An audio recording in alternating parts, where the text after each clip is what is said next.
Hello. Today's group is about self-care. So we are going to discuss what self-care is, the importance of self-care, and then also give you some ideas so you can practice self-care. So we will go ahead and get started. So some of us might be asking, what is self-care? This may be something that we've never heard of before. And it may sound very selfish. I know when I first heard self care, it wasn't until I was really in the behavioral health field. And I remember I felt selfish, like I felt bad. But then I started to understand why it's so important. I think, especially as parents, maybe you're taking care of a loved one that has, that is sick or has a disability, and hopefully you will see why this is so important.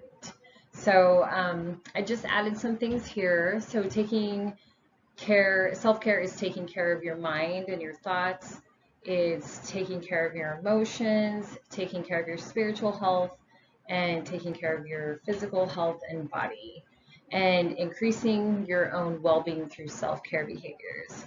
So, hopefully, by the end of this group, you will have some ideas and you will have an understanding of why self care is very important.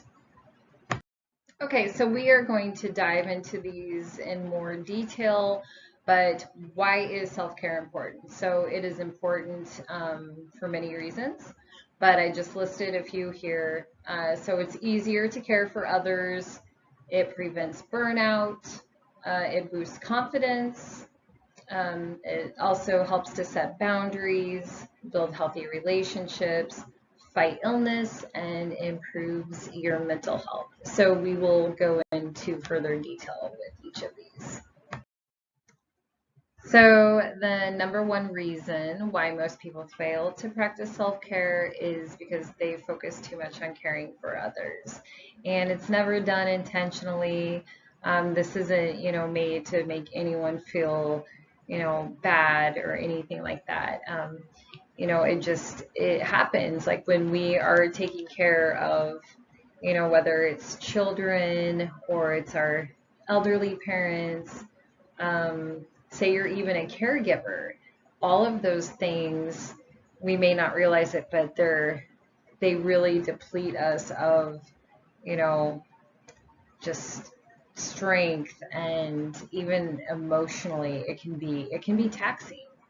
So um, we don't even notice it usually until it's too late, when you've like hit a wall of like, I can't take this anymore. You may be like, you can't think clearly, you may be moody, you may be forgetting things. You may even be forgetting to do things like eating a nutritious meal, drinking water. All of those things are really important, especially if we are taking care of other people. Um, you know, all of those things, they can just take a lot out of us, even if, we're like, well, that's my job, as a parent, as a mother, like that's what you do. And I never fully understood that. I guess when my kids were little, I would have felt like that was selfish, and I don't know if it's a maturity thing, or, with age, you understand how important this is. But also, my kids are older now, so I have more time, to take care of myself. So, and I just want to say, if you are taking care of, elderly parents, or, something like that, someone with a disability, if you need help, I definitely would reach out to family, reach out to, hopefully you have a social worker that you're working with, and, they could even maybe help you with resources so that you are able to get away, so that you can care for yourself, so that you can go back and care for your loved one.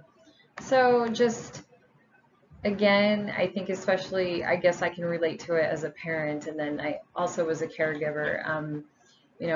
we really are not able to fully give people what they need if we haven't taken care of ourselves. So, okay, we will go to the next one. Self-care is important because it prevents burnout. Those who don't practice self-care tend to burn out quickly.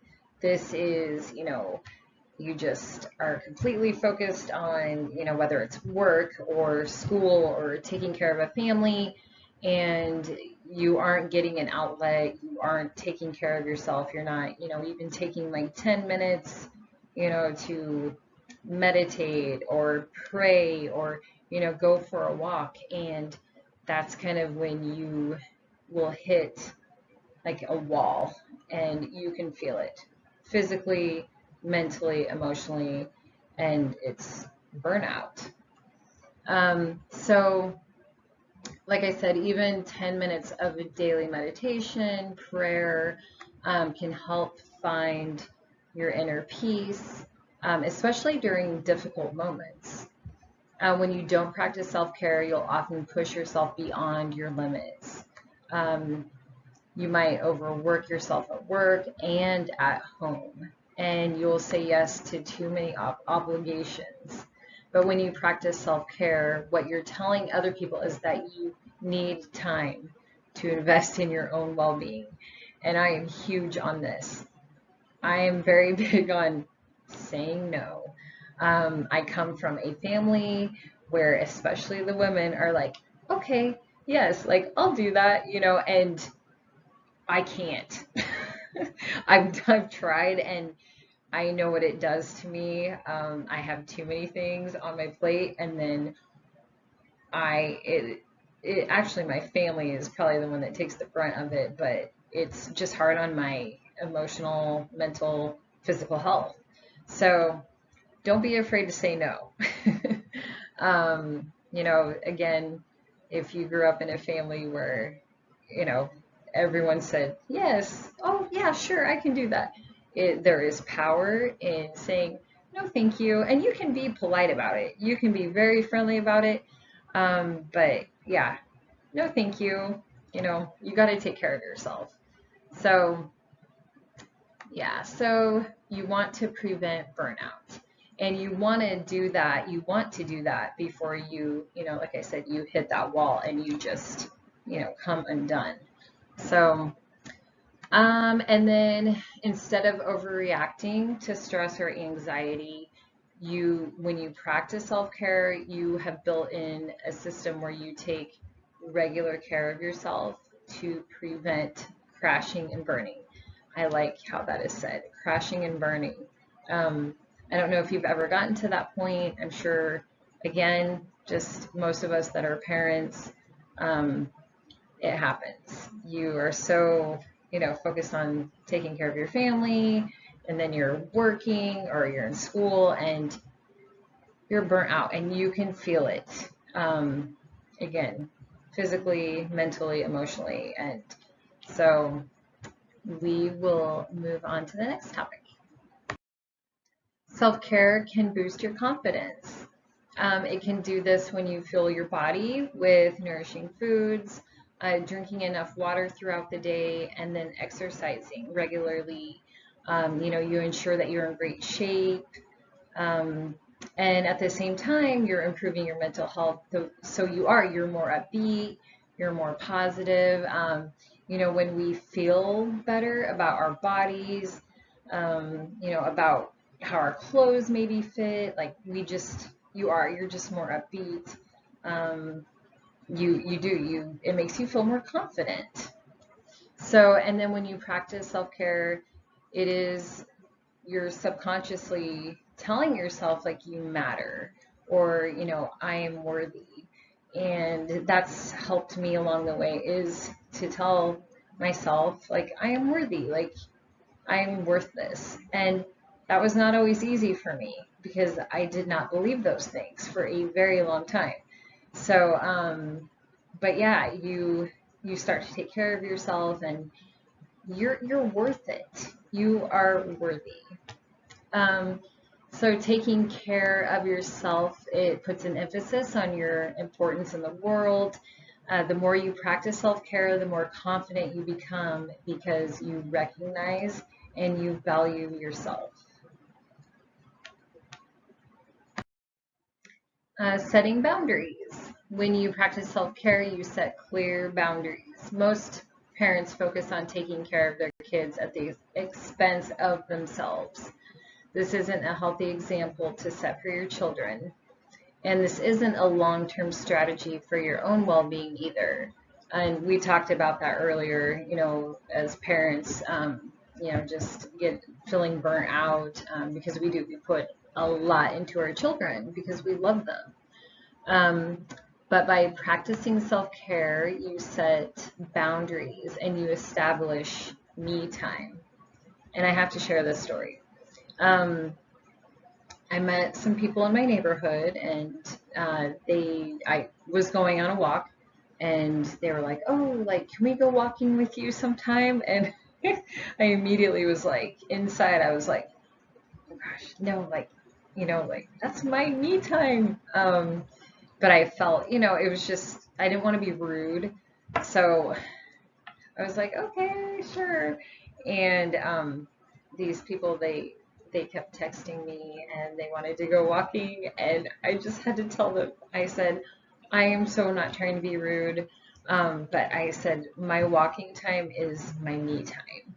And I was actually very proud of myself because that I usually don't do things like that. I'm a people pleaser. I am always afraid I'm going to hurt someone's feelings, but I don't know, the older I'm getting or what, but I just, and again, I was friendly about it, but I just said, that time is really like sacred to me. So I had to set boundaries. And I don't know about you, but I was kind of raised that like boundaries, like again, it was kind of selfish or, that's rude. And there weren't a lot of healthy boundaries in my family. But again, it's important. You are, making it very clear that that is your me time. And there is nothing selfish about that. You have to remember that. But I know it's not easy.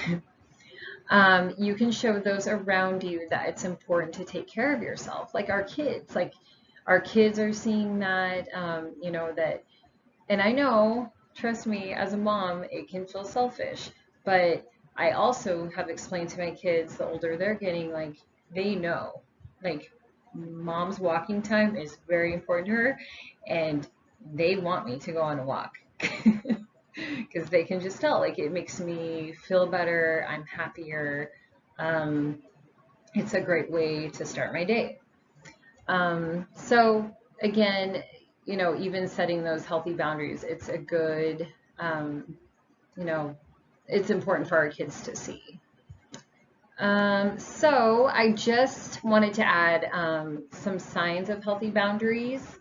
And again, I am stressing this because this was always hard for me. Growing up, I did not set boundaries. I didn't even know really what that was.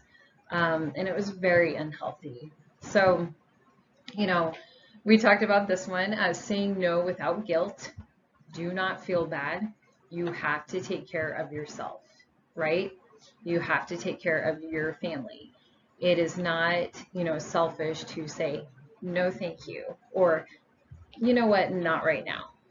Um, Asking for what you want or need, taking care of yourself, saying yes because you want to, not out of obligation or to please others. Former people pleaser, still working on it.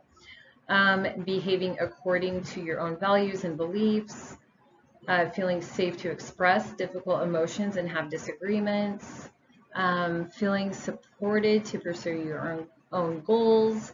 And you can read the rest on here, but not feeling, I like that, not feeling responsible for someone else's happiness. So I know setting boundaries may be, something new to us, Again, I feel like I didn't really understand or learn about boundaries until I was an adult. So, but again, it is, that's why it's important to practice self-care. It helps set those boundaries and that sacred me time. Those who practice regular self-care can build more meaningful relationships. A relationship can break down if one person takes regular care of themselves and the other doesn't. When you practice self-care, you show that you still value yourself, and that is really important in a relationship. Many people talk about how once you get into a relationship, someone lets go. It's usually the result of what happens when you stop valuing yourself. An equal partnership is one where both people contribute to their responsibilities, their relationship, and also themselves.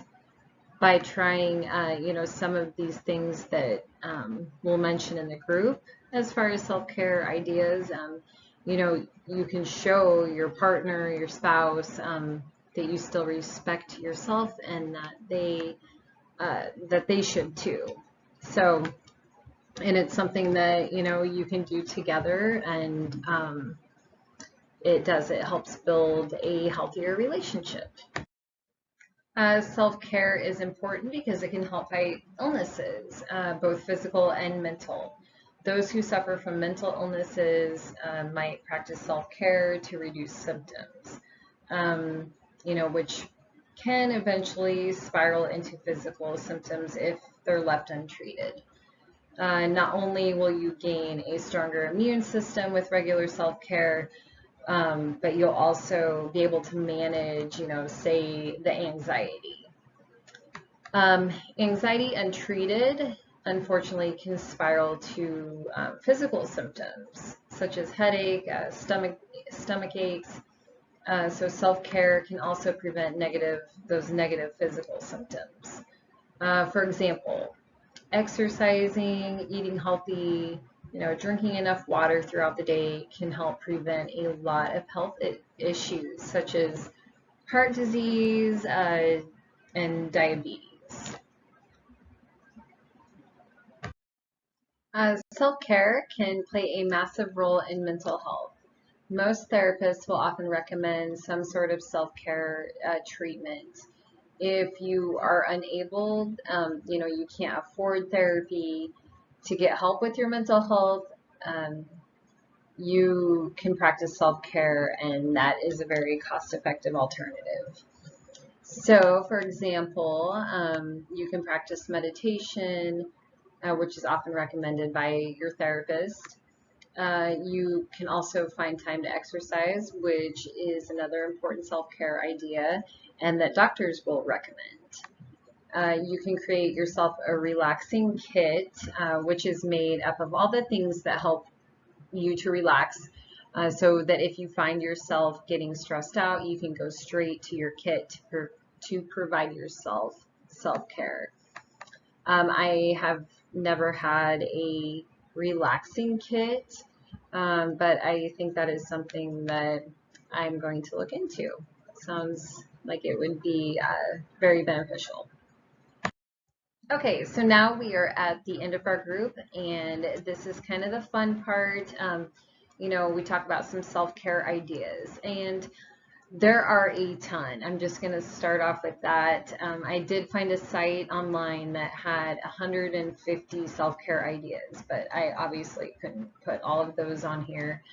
So I just picked, some that I thought were great, or, even that I could relate to. So, again, these are just a few.